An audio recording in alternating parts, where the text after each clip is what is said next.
Unmute. You guys good? Yep, we can hear you. Hey, Coach, this is Dave. Dave. A little bit of a better background for you than yesterday, so that's good. How about this, huh? Yeah, crazy. We'll let you start. I've got two readings today. We're going to be off tomorrow, so I'm going to read. The July 16th passage from the Equal Justice Initiative calendar and the July 17th one. On July 16th, 1944, a woman named Irene Morgan, a black woman, is arrested in Virginia for refusing to give up her seat to a white passenger on an interstate Greyhound bus. Now, this was almost 12 years before Rosa Parks. This did go to the courts. I believe it went to the Supreme Courts. They ruled that it was unconstitutional, but the law enforcement people in the South just refused to uphold the ruling of the Supreme Court. So, another blatant example. On the 17th, this is 2001, Harvard University Civil Rights Project releases a study finding that schools were more segregated in 2000 than they were in the 70s before desegregation efforts, including busing, began. So, we're seeing a lot of instances where racial injustice is even more prevalent today in certain ways than it was during what was perceived as some of the most turbulent times in the fight for civil rights. So anyhow, we had our sixth practice today. We've had really terrific practices. We ended with a scrimmage today that was very competitive. We mixed up the teams today so that we didn't necessarily have the starters in our second group, and that created a pretty good buzz in practice. So as I said, we'll be off tomorrow. We'll be back on Saturday. This is a bit of a change for us. The first 5 practices were either at 2 p.m. or 5 p.m. Today is at 10. I believe our practice Saturday is at 9 a.m. And so the adjustment with practice times is going to be something that's a little bit different for us. But the guys did a great job today. Cool. We will start off with Isaac Harris from Mavs.com. So Isaac, you can unmute. Yeah, Rick, with next week being the first scrimmage game, I'm curious on what the approach is for these scrimmage games and how similar these 3 games will be to a preseason game. Well, my understanding in my communications with the league is that the first of the 3 scrimmages will be really a more of a prototypical scrimmage, 10-minute quarters. I don't believe at this time that the first scrimmage is going to be broadcast, but that is always subject to change. And so the 10-minute quarters is kind of a ramp-up type thing. The second 2 scrimmages, I believe, will be broadcast, and those will be regulation NBA games, 12-minute games. And look, similar to regular exhibition season, the idea is going to be to, get reps, get conditioning, work on chemistry, try to calculate the right number of minutes for everybody to play, and get the most out of it that we can. And so, we're looking forward to that. I mean, time's going by quick. So I think it's guys, a week from today, we play our first scrimmage. Scooter? What's that? A week from today, the first scrimmage?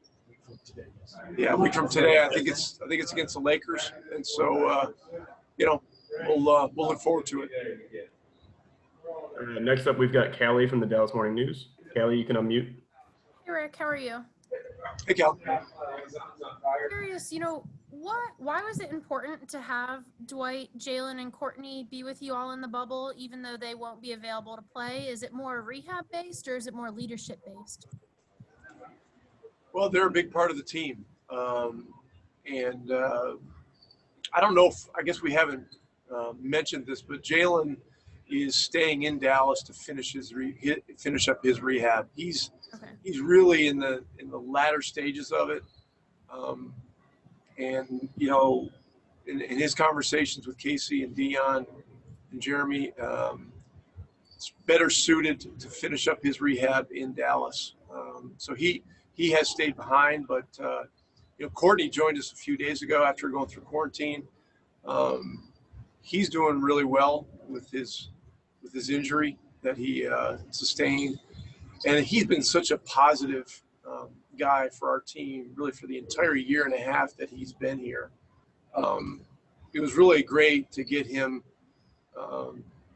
immersed into kind of what we're doing, even though he's not practicing, but get him back around our guys again. And how about Dwight? Was his more rehab based in that decision, or was it more as a leader in the locker room? Yeah, in Dwight's case, the nature of the rehab is so different. Shoulder injuries are completely different than lower extremity injuries. And so, he's able to do pretty much everything needed for his rehab here. So, he's ramping up his all the activity with, running up to a little faster each day. He's doing box jumps. He's doing, a little more plyometric work each day. He's able to do shooting with Peter Patton, our shooting coach. He just continues to make really great progress.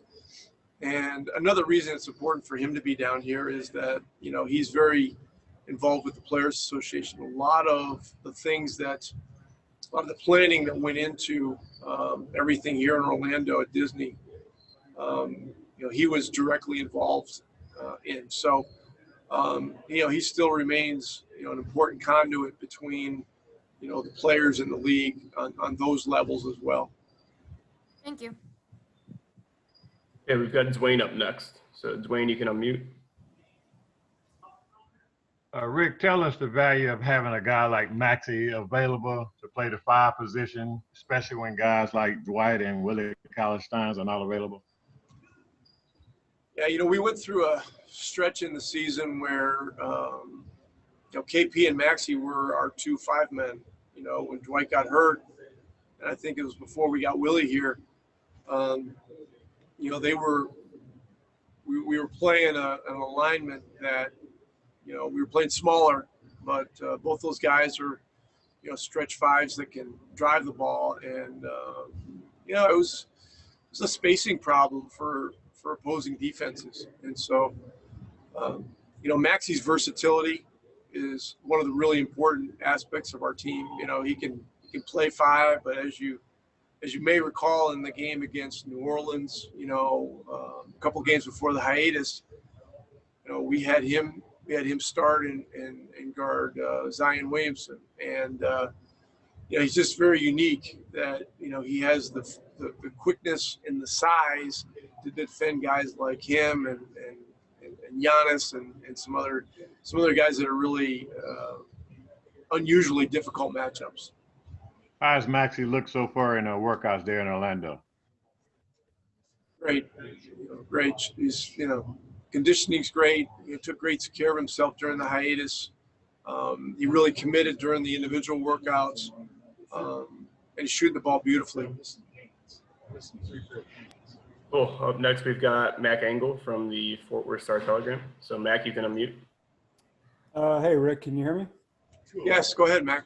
I don't know if you've addressed this or not, or if this is something that you even feel as a coach needs to be addressed, but with all of you guys in close proximity now for an undetermined length of time, do you have to address each other to say, hey, take some time away from each other just to ensure that you guys don't get on each other's nerves or get sick of each other?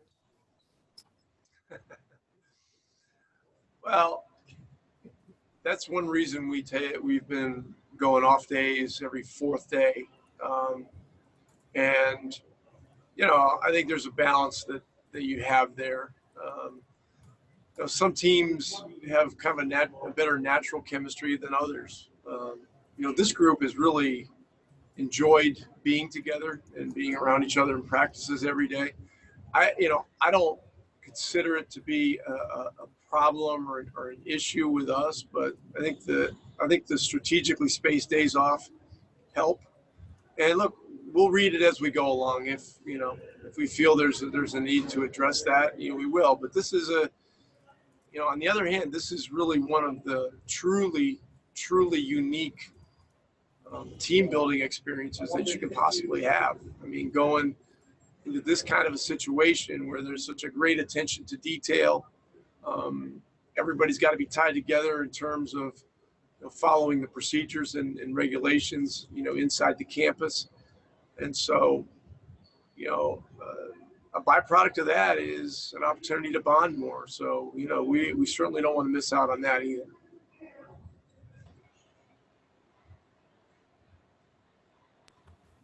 Oh, sorry. Next up, we've got Brad Townsend from the Dallas Morning News. So, Brad, you can unmute.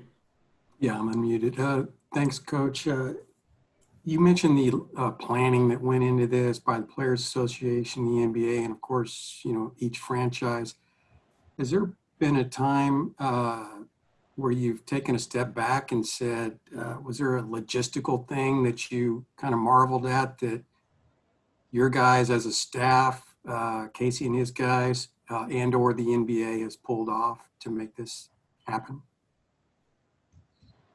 Well, a big, a really important aspect of this for us was the 7 or 8 weeks when our facility opened, and we were able to have individual workouts. Casey Smith, Dion Calhoun, Heather Mao, and Jeremy Holsapple, all did a phenomenal job of, not only following the procedures and protocols, but also keeping an element of positivity and excitement about getting back in the gym. And to give you an example, every day when you came into the practice facility, you would walk into a device where you step into it, and there's about a 1/4 inch of water. It cleans your shoes, and then you would take those shoes that were just cleaned. You step on some towels, dry them off, and then you go to a station where you have another set of shoes for inside. You change into those. You get your temperature taken. You fill out a questionnaire. You wash your hands. And, then you get into your workout, whatever it is, whether you're starting in the weight room or starting, on the court. In the case of the coaches that were involved during that period of time, were wearing masks, and they had to wear rubber gloves for the workouts. And so when they would change from one player to the next, they would change their gloves. Casey, Dion, Heather, did an amazing job just making sure to remind everybody, every time you change players, you got to change your gloves, and the facility was cleaned strategically every hour. The court was closed off, and there was 30 minutes of cleaning of the court and the weight room. So, and then the next shift of guys came in, and so maintaining, a level of enthusiasm and everything else with all that, and getting our guys to understand that, this is like so different. And this is like, you used to just walking in a place and just kind of going about your business. They did a phenomenal job, and it's carried over to here. And we're very, very grateful, for what our staff has done. Thank you. Okay, 2 more questions. We've got Eddie Sefko first. So, Eddie, you can unmute now.